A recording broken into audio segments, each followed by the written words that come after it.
بسم اللہ الرحمن الرحیم۔ یہ بخاری شریف کی حدیث نمبر 233۔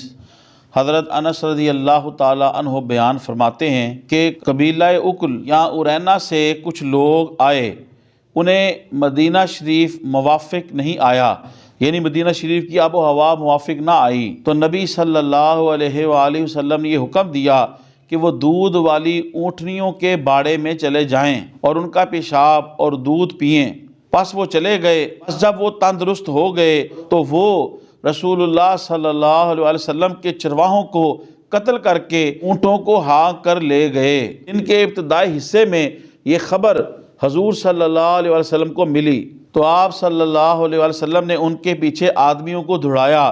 جب دن چڑھ گیا تو ان کو لایا گیا۔ آپ صلی اللہ علیہ وسلم نے ان کے ہاتھ اور پیر کاٹنے کا حکم دیا اور ان کی آنکھوں میں گرم سلائیاں پھیری گئیں اور ان کو پتھریلی زمین میں چھوڑ دیا گیا۔ وہ پانی مانگتے رہے تو ان کو پانی نہیں دیا گیا۔ ابو قلابہ نے کہا، ان لوگوں نے چوری کی اور قتل کیا اور ایمان لانے کے بعد کفر کیا اور اللہ اور اس کے رسول سے جنگ کی۔ خواتین و حضرات، اس حدیث شریف کے اندر یہ بیان کیا گیا کہ قبیلہ اکل یا ارینا کے کچھ لوگ مدینہ شریف میں آئے، مدینہ شریف کی ہوا انہیں موافق نہ آئی۔ میں یہ سمجھتا ہوں حقیقت میں ان کی فطرت ہی خبیث طبیعت کے آدمی تھے، اس وجہ سے انہیں مدینہ شریف کی ہوا موافق ہی نہیں آئی، کیونکہ پھولوں کی قدر جو ہے وہ بلبل جانتی ہے۔ گدھ جو مردے کھانے والی ہو، اسے بلبل اور خوشبو اور پھول سے کیا لینا دینا۔ قدر پھلا دی بلبل جانے خوش دماغہ والی۔ مدینہ شریف کی ہوا انہیں موافق نہ آئی تو پیارے نبی صلی اللہ علیہ وسلم نے انہیں کہا کہ وہ دودھ دینے والی اونٹنیوں کے باڑے میں چلے جائیں اور اونٹنیوں کا پیشاب اور دودھ ملا کر یہ پئیں۔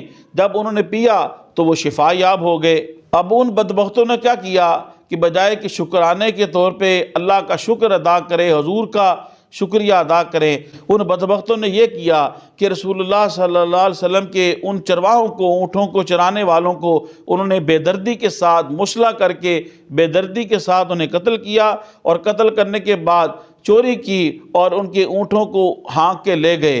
رسول اللہ صلی اللہ علیہ وسلم کو جب یہ خبر ملی تو صحابہ کرام رضوان اجمعین کی جماعت، مجاہدین کی جماعت ان کے پیچھے بھیجی اور وہ پکڑے گئے، اور پھر جیسے انہوں نے رسول اللہ صلی اللہ علیہ وسلم کے اصحاب کو، چرواہوں کو انہوں نے قتل کیا، ویسے ہی قصاصاً جو ہے انہیں قتل کیا گیا۔ وہ پانی مانگتے تھے، انہیں پانی نہیں دیا گیا، تو محدثین نے لکھا کہ اس رات جس دن انہوں نے چرواہوں کو انہوں نے قتل کیا، مسلح کیا، بے دردی کے ساتھ شہید کیا اور اونٹنیوں کو اور اونٹوں کو لے گئے، تو اس رات نبی صلی اللہ علیہ وسلم اور آل نبی پیاسے رہے، دودھ ان تک نہ پہنچا، تو حضور صلی اللہ علیہ وسلم نے ان کے خلاف دعا فرمائی، اے اللہ ان کو پیاسا رکھ جنہوں نے آل محمد کو آج رات پیاسا رکھا۔ کہ نبی اکرم صلی اللہ علیہ وسلم نے ان کو اونٹنیوں کا پیشاب اور دودھ مکس کر کے پینے کا کہا تو انہیں شفا ہو گئی۔ تو اس سے دلیل پکڑ کے اگر کوئی یہ کہے کہ اونٹنیوں کا پیشاب وغیرہ، یہ جانوروں کا پیشاب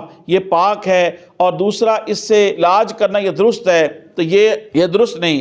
اس لیے کہ پیارے نبی صلی اللہ علیہ وسلم نے جو انہیں حکم ارشاد فرمایا تھا، آپ شارع تھے، اب اللہ کے پیغمبر اور نبی تھے، آپ کا علم 100% حتمی تھا، بذریعہ وحی اللہ نے آپ کو بتایا کہ ان کا علاج اسی کے اندر ہے۔ تو دوسرا یہ بات صرف انہی کے ساتھ خاص تھی۔ جانوروں کا پیشاب جو ہے وہ نجس ہے اور اس سے علاج کرنا یہ درست نہیں۔ ہاں کوئی ایسی صورتحال ہے جسے اضطراری صورتحال کہتے ہیں، اضطراری حالت کے اندر جان بچانے کے لیے تو حرام کھانا بھی جائز ہے، جیسا کہ قرآن مجید کی آیت کریمہ کے اندر ہے، بقدر ضرورت حیات۔ اگر کوئی ایسی صورتحال پیدا ہو گئی ہے کہ تمام حکیم اور طبیب کہہ رہے ہیں کہ اب اس کا اور کوئی علاج نہیں ہے، بس اس کا علاج صرف اسی نجس چیز کے اندر ہے، اور اس طبیب کو یہ حتمی علم ہو کہ واقعی مشاہدہ اور تجربہ میں گزرا ہے کہ اس کا علاج اسی کے اندر ہے اور اس کے علاوہ اور کوئی چیز نہیں ہے، تو بقدر ضرورت حیات اضطراری حالت میں اجازت دی جا سکتی ہے،